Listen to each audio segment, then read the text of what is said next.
এই ছেলে, তোমাকে বলছি তুমি সাবধান থেকো।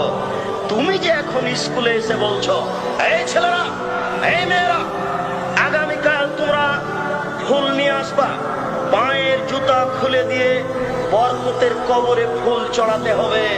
তোমার মাস্টার ডিগ্রিকে কবর দিতে এসেছি, তুমি মনে রেখো। তুমি বলো সারা বাংলাদেশ কেন, সারা পৃথিবীর মানুষ যদি পায়ের জুতা খুলে দিয়ে এই বরকতের কবরে ফুল চড়ায়, তাহলে বরকতের 1 পয়সা লাভ হবে নাকি? যদি না হয় তুমি এই কাজ করলে কেন?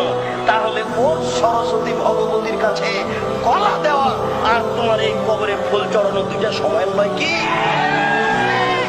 তুমি মুসলিম, তুমি মুসলিম, তুমি চিরনবীর, তুমি মরণকে করো না ভয়।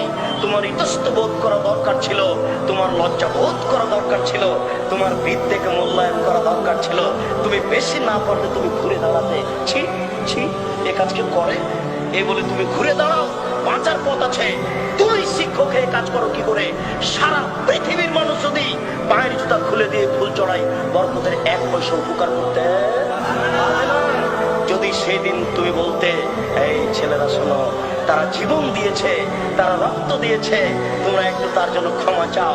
তোমরা বলো, আল্লাহ এদেশের ভাষাকে টিকানোর জন্য বরকত জীবন দিয়েছে, তোমার দরবারে ক্ষমা ভিক্ষা চাচ্ছি। সে মানুষ, বরকত মানুষ, মানুষ, তার কোনো ভুল ত্রুটি থাকতে পারে। তোমাকে বলছি, দয়া করে তুমি তাকে ক্ষমা করো, দয়া করে তুমি তাকে ক্ষমা করো। এটা একটু বলতে পারেন না? কাপুরুষ ছেলে তুমি, তুমি সুন্দর ছেলে নও, অভিশপ্ত ছেলে তুমি।